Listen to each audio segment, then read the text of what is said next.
Hello, hello, you lovely lot. Back again. We've got a few things to talk about. Some action at Leeds United. Going to quickly cover the Hull game. Briefly, go over the good bits. Ignore the bad.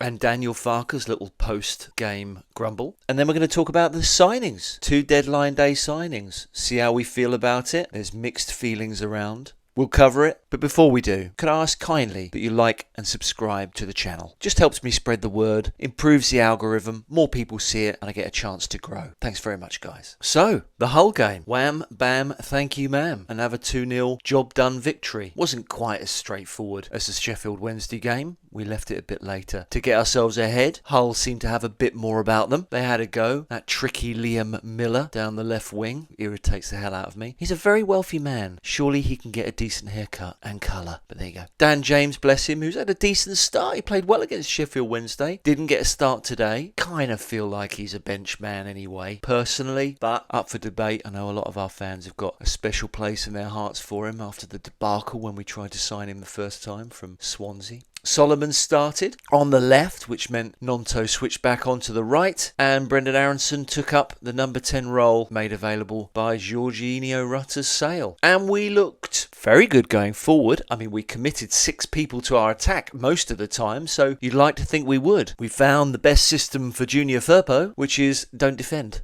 Play wherever you like, Junior. In this little clip, you could see him in the middle of the park at certain points, right up top. He was great, looks solid. Had you not seen him in the Premier League when we first signed him, you'd think, oh, this guy's a bit of a special left-back, wouldn't you? But we've all still got that little question mark, haven't we? We'll see what he's like when we get back to the top flight next season, which I'm sure we will. Just keep knocking down 2-0 wins, 2-0 wins, get through these games and get ourselves back. Solomon brought some Premier League quality, let's be honest. The guy's brilliant with the ball at his feet, created things, tricky, looked well above this level. So he's a fantastic loan for us. We'll see what happens at the end of the season, whether we decide to bring him in full time, but I think he's going to do really well. Ramazani came on, had a little bit part, did a bit of flair in the middle of the park, looked half decent. We'll see more of him as time goes on. Equally, Tanaka came on, had 20-30 touches, looked class, great with the ball at his feet, moving the ball well. Be lovely to see more of him as time goes on. Brendan looked really good in the 10, moving the ball much faster.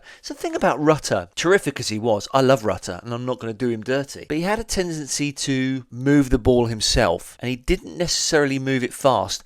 And when he did decide to move it fast, often his balls were a little wayward. He tended to do his best stuff when he carried the ball and then made his pass, whereas Brendan seemed to be flashing it in a bit more. Mateo Joseph continued on, looking good. You can watch a video on my thoughts of where that boy's going at the link above. I think he's a superstar. He'll be the next player at the end of next season that we're all sweating over. He's going to be sold, I think. Let's hope there's no release clause in that contract. He was great, got off the mark, the sort of finish that Patrick Bamford would most certainly miss. Mateo Joseph buried, and he was a happy boy. I love his little bit of arrogance. You know, his first thought wasn't to go to Manor Solomon, who beat a couple of players and put a great ball in. His first thought was to lift the back of the shirt and show everybody his name. I love it. Anyway, job done. 2-0. Thank you very much. On to the next. Got a little break now, haven't we? And then we'll face Burnley at Ellen Road. That'll be a test. It'll be interesting. Burnley have lost a few players. They've signed a few. If we go and beat them, I'm sure our odds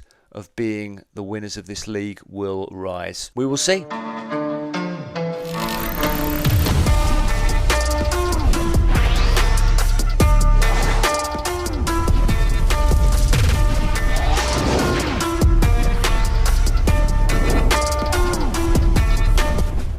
Tanaka's introduction video there, with the typically racist overtone that we tend to do for anybody from the East. We tend to put that traditional music layer over the top, and then the graphics that have to just highlight he's from Asia. Everybody, he's from Asia. Don't do it with anybody else, do we? We don't do it with Belgian people or Swiss people. I'll tell you what I'll do. When we talk about Isaac Schmidt shortly, that's a tough thing to say, I'll layer over some traditional Swiss music to his intro video. My partner's Asian, and she would roll her eyes at what she just saw there, and I'm sure Tanaka probably did too. Next we'll be asking him to wear a ninja outfit. Any chance you can put this ninja outfit on, AO? Anyway, in comes AO Tanaka from Dusseldorf. £4 million deal. Now, this is one of those rumour mill players that actually came true. Been on the rumour mill for some time. Many YouTubers have been talking about him. He is in the door. He's a midfielder. He's a tidy midfielder. He's going to fill the role of Kamara, so I hope, fingers crossed, he has a better tendency of shooting, but I think he will advance the ball much better. He'll be covered by Joe Rothwell, no doubt. Rothwell will be used as a bench player, and AO will fill in that spot there. But it'll be interesting to see how the dynamic works, won't it? Will we at times play a three-man midfield? Will we go more of a 4-3-3 at times? Considering we have an overload of wingers and no number 10, it would kind of make sense, wouldn't it? AO, Ilya, and Ethan in the midfield. I'd like to see that. We should give it a go. Certainly solid defensively, and at times we have been overrunning our midfield, haven't we? So it'd be nice to tighten things up in there. So, good signing. He had a brief 10-minute spell against Hull. Looked really tidy. Look forward to see what he does next.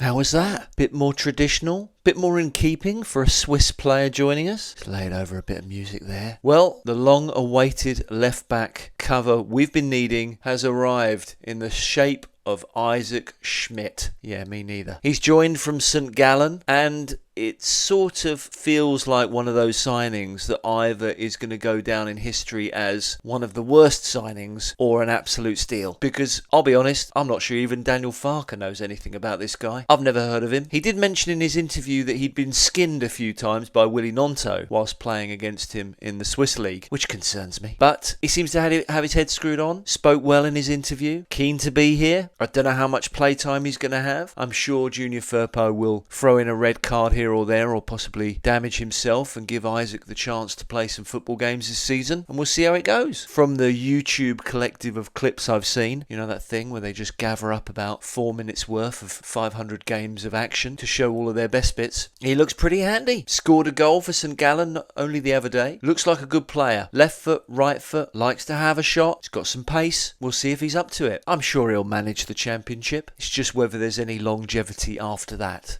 isn't it? But we're not too worried about that right now. Good to have him. Good to have cover. And just know we don't have to switch Byram onto the left if Firpo's out. So that was it. That wrapped up our transfers for the end of this window. And I don't know about you guys, I'm just fucking pleased it's closed. It's done. We don't have to think about players leaving the club. It's done. We don't have to think about who's staying, who's going. None of that. We can just get on with playing football. And we didn't get a number 10, did we? Daniel Farke made mention of it in his press conference after the Hull game. He had a little whinge. Got it off his chest.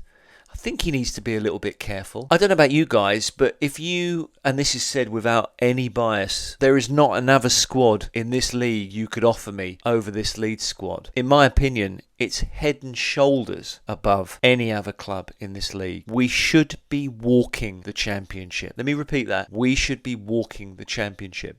When I hear Daniel Farke having a bit of a whinge about not necessarily having the number 10 he needs, it just feels like excuse making for me. I think at times he needs to just stand back and see what he's got. Someone can fill in that number 10. Brendan Aronson can play 10. Willy Gnonto can play 10. You've got enough attacking options to see yourself into the championship. I agree. When we get into the Premier League, we're going to have to relook at things. And I think that's the way the board are looking at it, to be honest. We've spent very little based on what we've brought in. I think what their plan was to buy just enough to get us to the Premier League. They felt we had enough last season, and I felt we did too. I'm sure you guys agree. We should have got there, but we need to do it this season, and they feel it's there. We get ourselves to the Premier League, and then we do an Aston Villa. We go up and we spend some big money. You look at what Villa did that season when they seemed to be signing everyone, didn't they? Christ. They went with the process of bringing in lots of good players to make sure they stayed in the league. Number one aim, stay in the league the first season. I think that's what we'll look to do once we get up. But as it stands, we have have a great squad, and we need to just get on with it now. Kill these games off, get ourselves in the Premier League. Transition season, that's it. I'm going to redo my predictions video now the season's over. Spoiler alert, Leeds are being promoted. And start enjoying watching some football games, seeing some systems, seeing some wins. Let's get it done. The channel's growing, guys, doing well. Got to my first 100 subscribers. It's a big thing for me, you know. It's a long way to go. It takes time, this. A lot of dedication. I'm working as well.